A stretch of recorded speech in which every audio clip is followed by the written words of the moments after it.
Jason Bourne is the latest of the Bourne franchise. It's directed by Paul Greengrass once again, and stars Matt Damon, Tommy Lee Jones, and Alicia Vikander. This time around, Jason Bourne has to come out of hiding to find out more about his past and who killed his father. Meanwhile, Tommy Lee Jones, the head of the CIA, along with the help of Alicia Vikander, who's head of cyber ops, is tracking down Bourne, trying to figure out what he's up to and also stop sort of like this cyber sort of leak, more or less, of files from Treadstone and previous projects the CIA had related to Bourne. I very much like the Bourne franchise. I think they're great action films, but I wasn't necessarily looking forward to this. I didn't think it was necessary, but I was interested to see where it was going to be taken. Needless to say, I thought it was a great action film, but I did have some issues with it, so let's get to the positives and then the negatives of this film. Of course, one of the major positives you're going to always get in a Bourne franchise is the action. The action is hands down amazing. There's several chase scenes, several fight scenes. The intensity of the story is ramped up to an 11. Stakes are always very high in a Jason Bourne film. So with this one, I think it was, once again, very, very high. But they kept going to the point where the action was always right there. There was always very, very intense. Paul Greengrass does a great job of building that intensity and keeping you at the edge of your seat the entire film. There are several car chases and several fight scenes that are just super intense, and of course you're always rooting for Jason Bourne to not only kick some ass, but to also find out what his past was and sort of realize who he is as a person.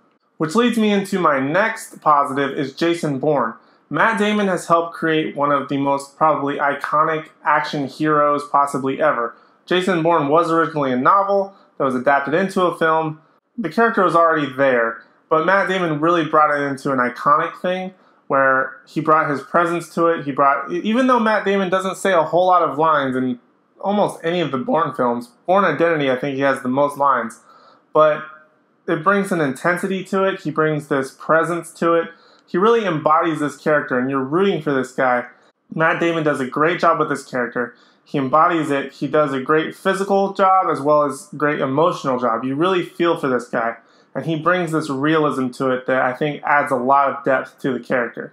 Also, the story, or at least like the beginning of it, is really, really good.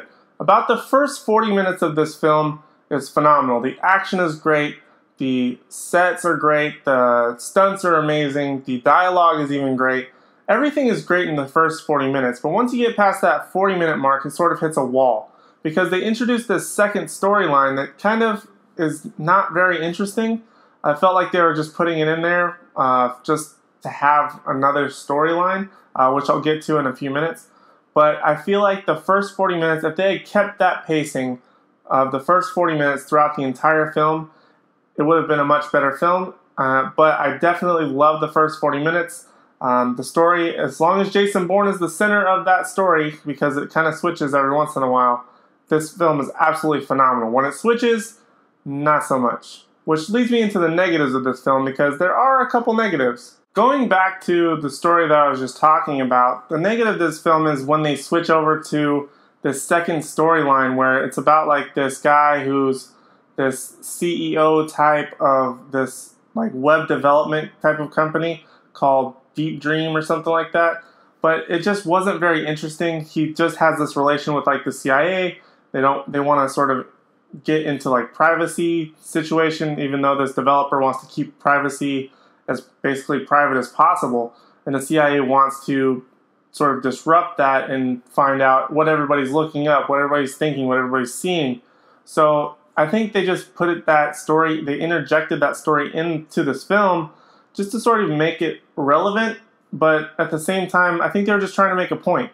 But I think that point sort of got lost because you go to this film to watch Jason Bourne. You go to watch Matt Damon kick some ass.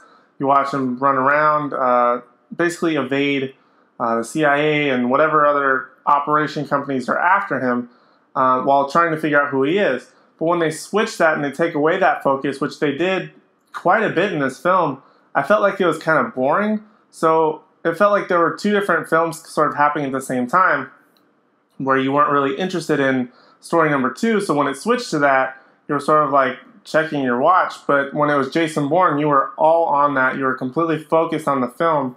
and I just felt like that detracted from this film a lot. Another big negative for me, and I found this with all of Paul Greengrass's directing for the Bourne franchise, is the directing and the fighting. Maybe not necessarily the directing, but more of the editing.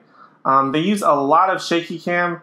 The fight sequences, there's two main sort of hand-to-hand fight sequences between Jason Bourne and someone else. And there are a bunch of jump cuts in between the fight from different angles. So within about a span of maybe, say, 10 seconds of part of the fight, you'll probably see at least 15 different jumps, maybe a little bit, maybe close to 10. So it's almost a jump per second. They get you so close into the fight that you don't know what's happening. I think it detracts a lot from the stunt people. I think it's just a poor editing choice and a poor directing choice to go with something like that.